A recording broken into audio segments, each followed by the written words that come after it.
The chart suggests that 2026 is going to be a very rough year here in the crypto space.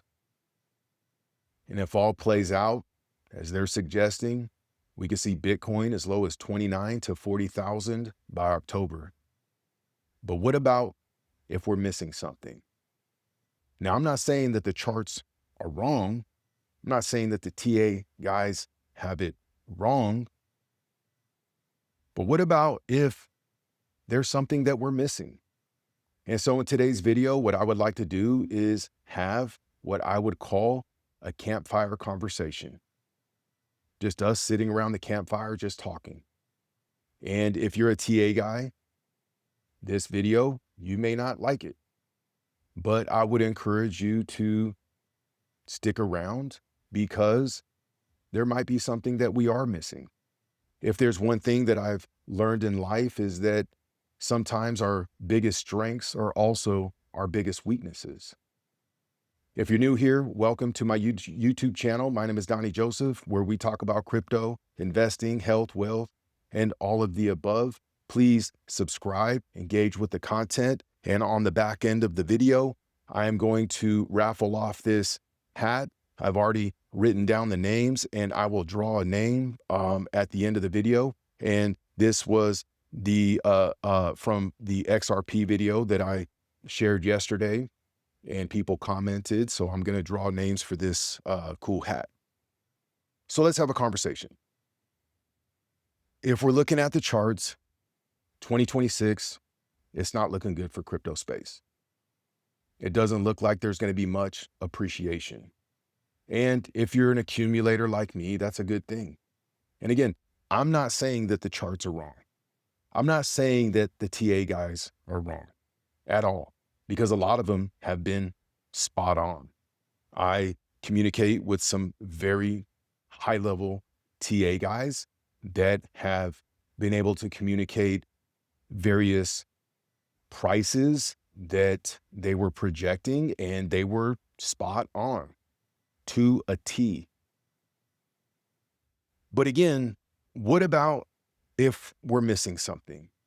Because when I think about charts and analysis, I visualize a car and tires on a car. And I think that the data is the equivalent of just one tire on a car. So if we are reliant upon one tire and we only put air in one tire, that car isn't going to roll very smoothly. We have to put air in all the tires. And sometimes that air could look like market manipulation that we have to take into consideration. Maybe it could be black swan events in another tire. And maybe there's just things that we're not considering in another tire. And again, for this car to operate smoothly, we have to inflate all of the tires. And again, I don't know that they're wrong. They could be completely right, and I'm okay with that. But I just want to make sure we're not missing something, because something in my gut feels like we're missing something. Something deep down in my gut. I wish I could give you a specific answer to say, hey, this is it. But I can't. But it doesn't mean that we shouldn't consider it. And listen, I'm not here to hype up the condition that the market's in, or to give you hope or give you some false narrative. That's not what I'm saying. What I am saying is sometimes data only tells us one side of the story. When I look at what's going on in the crypto space, I recognize that there is major market manipulation going on. Do you think when the market pulled back recently and Bitcoin pulled back to 60,000.001, that was by accident, or was that manipulation? Because why didn't it just go to 60,000? Why did it stop at 0.001 or whatever the decimal place was? It's probably because whoever it was that is manipulating it wants to accumulate at that price point. I'm just saying. And if that's true, then what else is going on out there? And like, again, I'm not here to be some conspiracy theorist. I just want to have a conversation. Let's just talk about it. And if it makes sense, it makes sense. And if it doesn't, it doesn't. But I don't know, man. I feel like something's brewing. I feel like something's brewing in the next couple of months. Personally, I think we might be surprised. I know that we have the midterm elections on the way. I know that the market has been significantly down of the end of 2025, Q1 of 2026 hasn't been off to a great start at all. But I know that Elon Musk is getting ready to announce his, X money payment system. I know that last time he announced something, it kind of triggered the bull run when he came out and highlighted Dogecoin. And I'm not saying that that's what it's going to be, but I know that that's coming within the next few months. I know that the Clarity Act is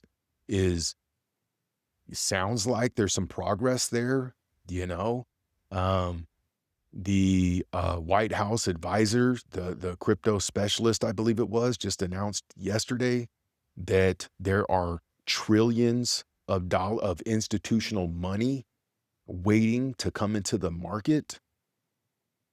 I mean, are maybe we being like duped?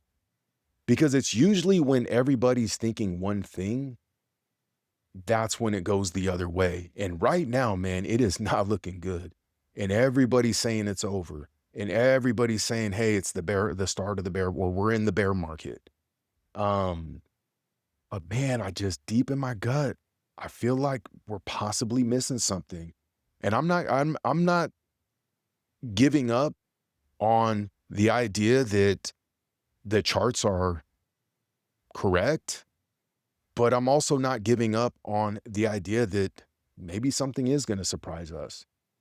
Either way, it doesn't affect my strategy. I'll share my strategy at the end of the video of how I go about investing.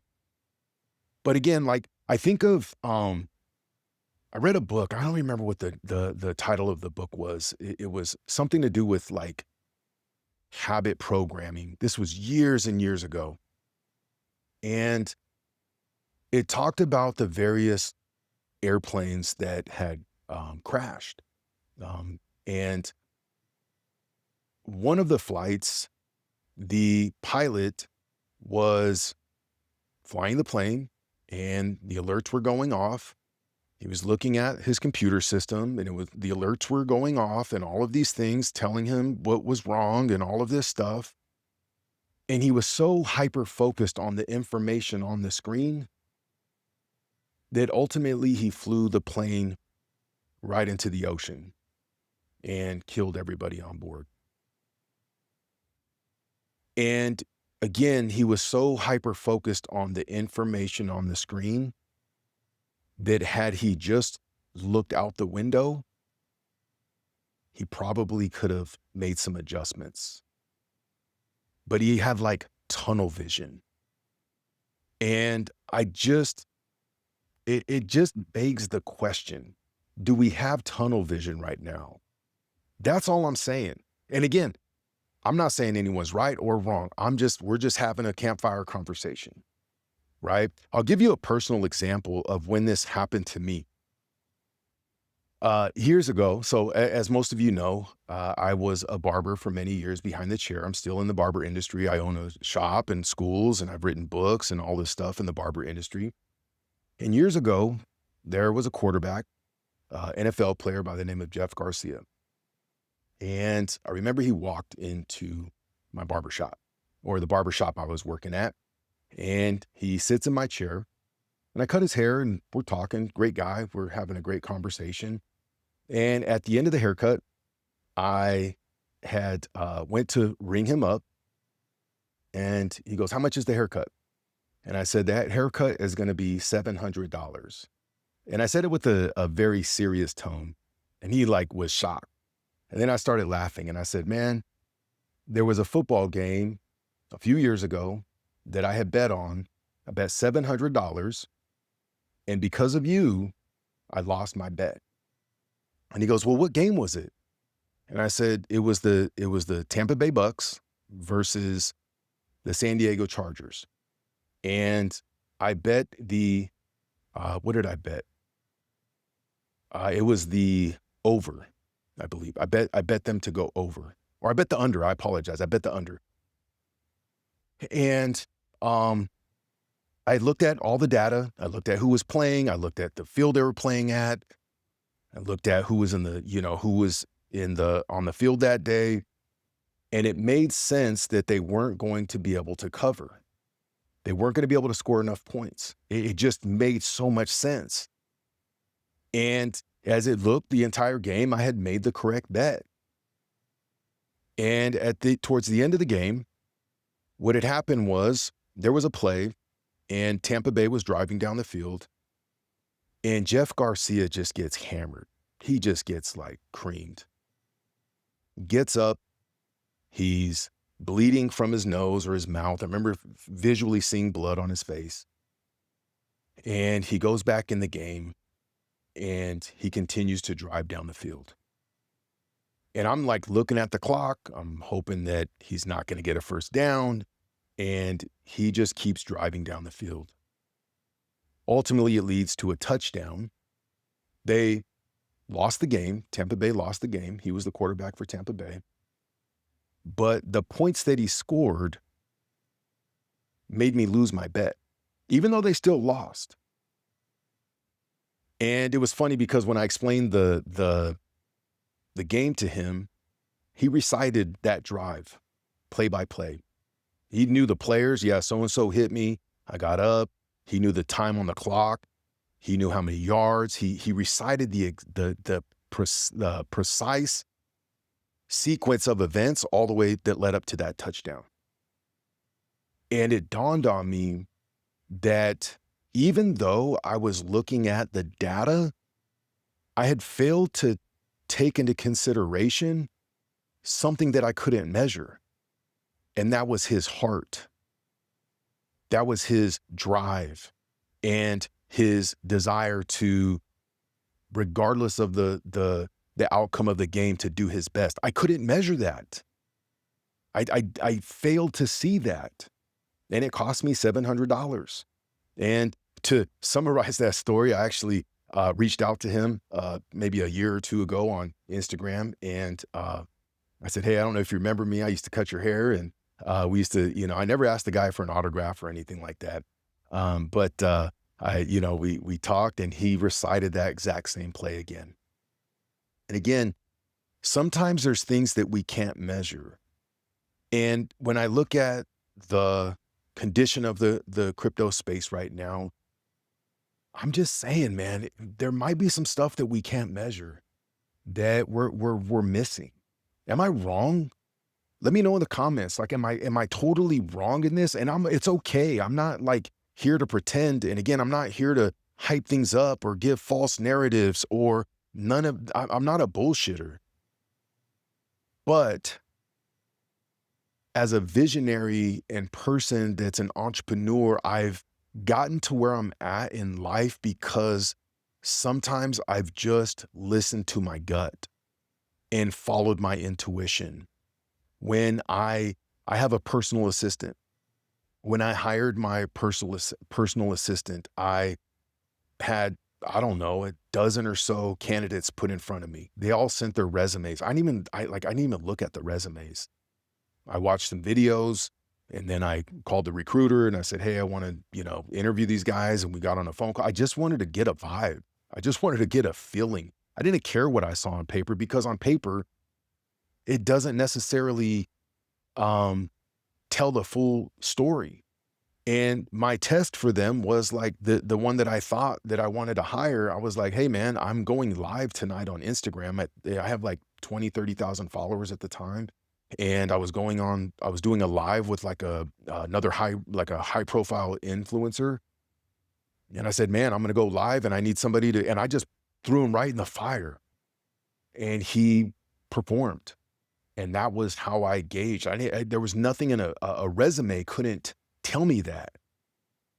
And sometimes the charts, while we rely on them and there is there's a lot of truth to them. There might be things that we can't see. And that's all I'm saying.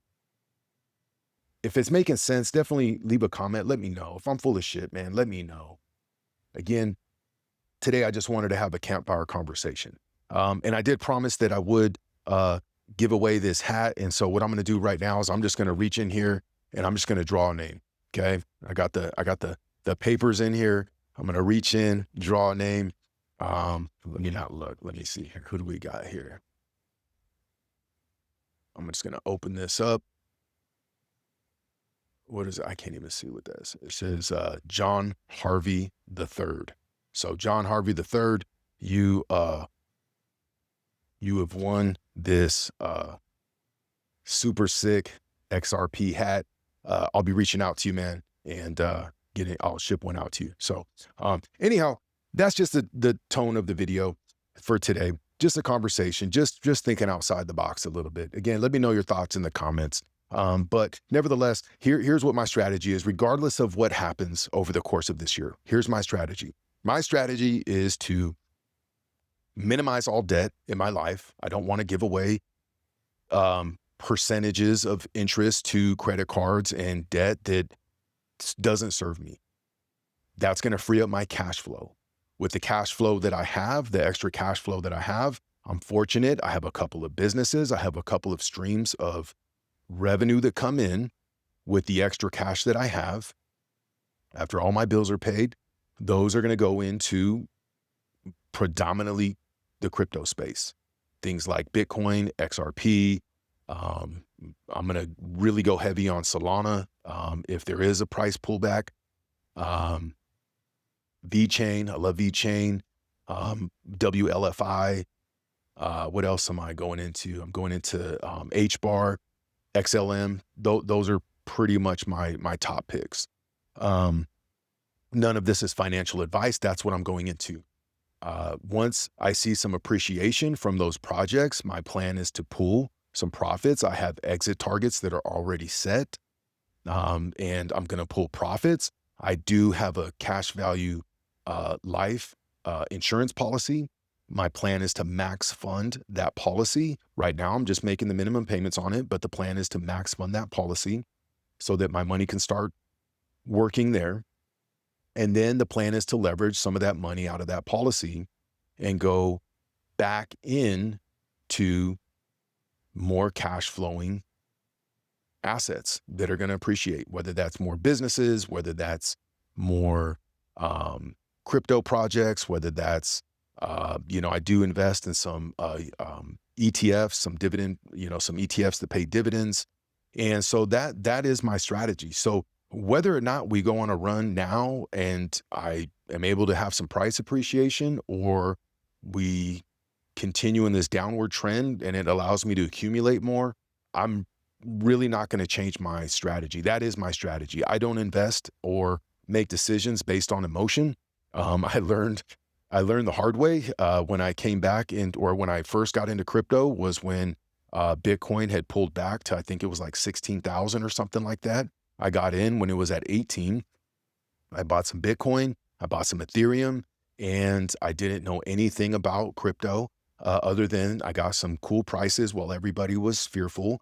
And as it went up, I would panic and I would think, oh man, I didn't know what I was doing. It's pure emotion. I was buying at the wrong time and selling at the wrong time. And so as I've studied, thank God for Coach JV, who's been a mentor to me over the last year and a half. And one of the biggest things that he's given me is a system, is a strategy of investing. He's never told me what to invest in, but has just encouraged me to utilize a system. And so that's what I've been doing. And so all the market stuff, man, I'm completely unemotional to it, completely unemotional. It doesn't mean that I don't have disappointment or frustration or anything like that, but it's just business. It's just like, it just is what it is. And whether it goes one way or the other, I'm just gonna run the play. So anyways, I appreciate you. If you've stuck around this far, please leave a comment, let me know. And until next time, we'll talk soon.